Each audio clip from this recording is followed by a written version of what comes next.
the laws of thermo. Okay, the first law, and this is the wonderful thing, is that we already know the first law, right? The first law is that energy is conserved.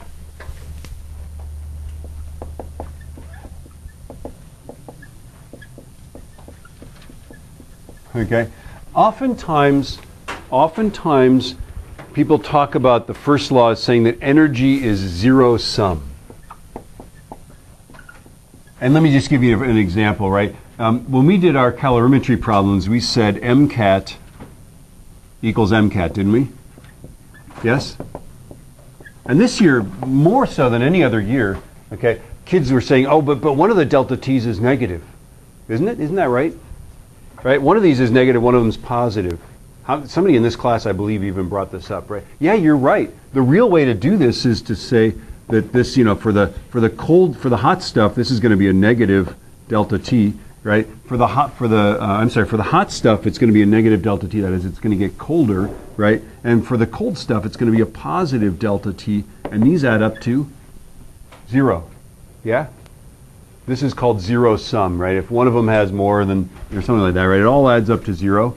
There are certain things that are not zero sum, and this is a good thing, right? Love is not zero sum. Isn't that wonderful, right? So and my dog deeply doesn't understand this, right? If I give love to some other dog, that's less love that she's going to have, right? Because that dog got the love and she didn't get the love, right? No, it doesn't work that way, right? Love for that dog, love for my dog, yeah? Some people, though, believe that love is zero sum, and, there you have it, right? But energy definitely is zero sum, right?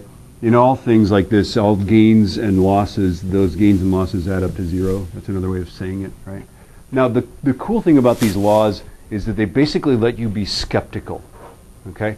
You can be skeptical. If somebody proposes something to you, you can just say, no, I don't think that's going to happen, right? Well, why not? Well, it violates the first law of thermodynamics. And this one, the first law is rock solid, okay? We're not going to violate the first law. The only exception is in quantum mechanics, for brief periods of time, particles can gain energy from apparently nowhere, from the universe, right? But it's only for a brief period of time, right? And when we're talking about if you're going to gain 1 joule of energy, it's on the order of 10 to the minus 34th seconds that you could gain that, right? So it only matters for very tiny objects, not so much for baseballs. Although sometimes baseballs look like they gain energy from the vacuum as they approach, yes? It's like baseball coming, ooh, it's by me, right? Yes? Right? It speeds up briefly for a period of time and goes past you. But that's only the way it looks, right? Okay, so this is our first one. And the story I could tell you is, we've done this, right? Besides perpetual motion machines, right? The story I'll tell you is that as a kid, I learned about electrical transformers. Yes? Do we know what that is? Not like Optimus Prime, but right. But here was the picture. There were these how and why wonder books. Do you guys ever see those as kids? For me, they were like pivotal, right? And the how and why wonder book drew this picture for me. It was a core of iron, like a little loop of iron like this, and they showed wires going in here. And here were many wires, and here were few wires, right? Only it doesn't look that way the way I drew it. So let's draw it again. It's like, right?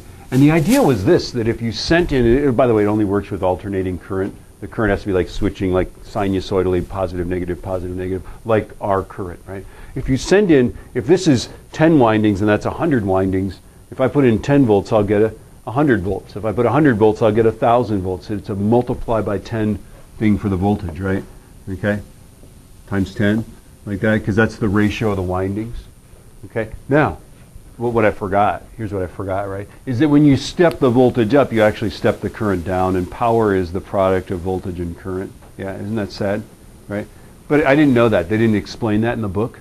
They just explained that if you did this, you could get a really high voltage. Yeah, so I had, by the way, discovered a secret that all the adults had not discovered, right? I read the How and Why Wonder book. I did I could do this calculation. I was smart enough to do that, right? I was like 4th grade or something like that, right? So I go to my mom, 5th grade, because it was in Iowa, right? I go to my mom and I say, hey, Mom, I can power the entire city of Cedar Rapids with this 9-volt battery. I'd figured it out, right? 9 volts is just like 1/10 of 110 roughly, right? Isn't it? So I was just going to do a 10 to 1 only. I was going to throw a few more windings on there, right? So it'd be like actually 120 volts, yeah? Wouldn't that work? Yeah, my mom who, by the way, took physics in college because her father was a physicist and he forced her to, right? My mom remembered the first law of thermodynamics.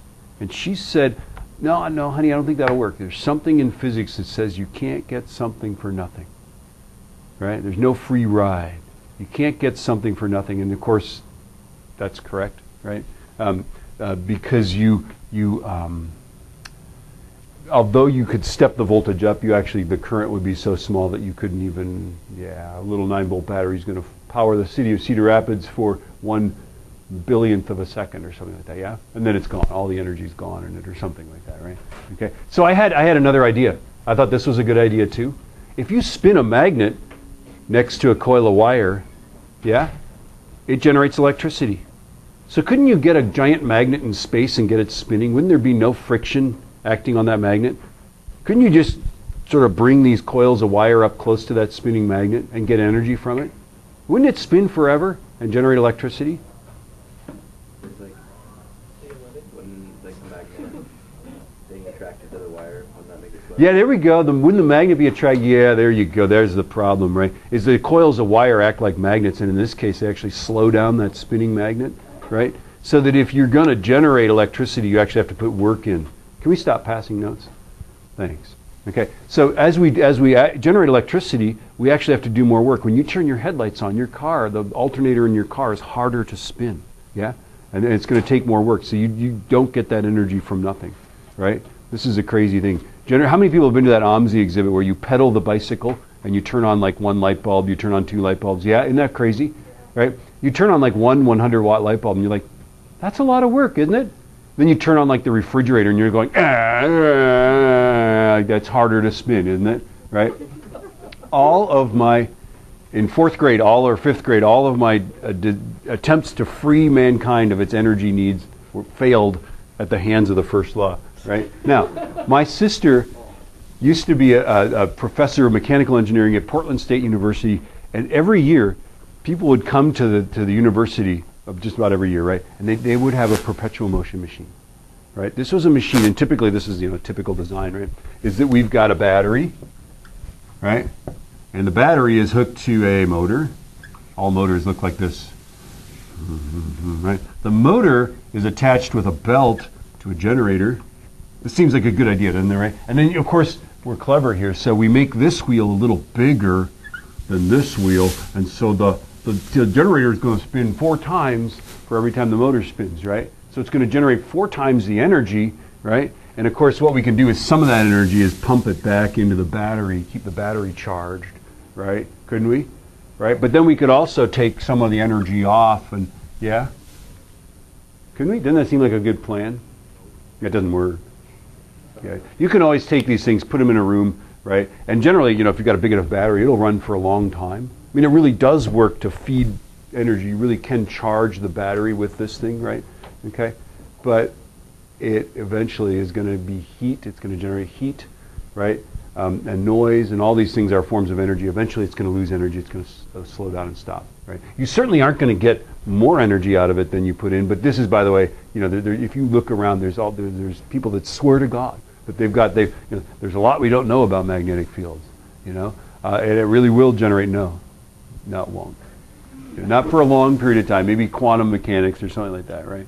It's okay. How about your car? Couldn't you put like a little turbine on your car and generate electricity by the wind going by the car?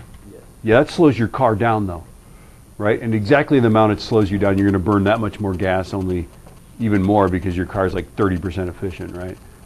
So there we have it, right? So this is our first law. Basically, you can just look at this. If your kid goes up to you and says, yeah, I can do this, right? You go, well, I don't think so, honey. You can't get something for nothing, right? Energy's conserved. I don't think that's going to work, right? Can't tell you exactly why, but it's not going to work, right?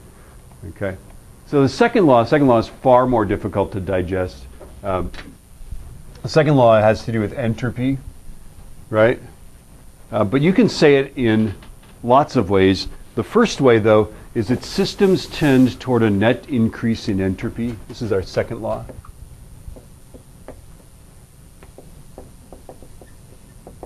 I'll just say entropy is likely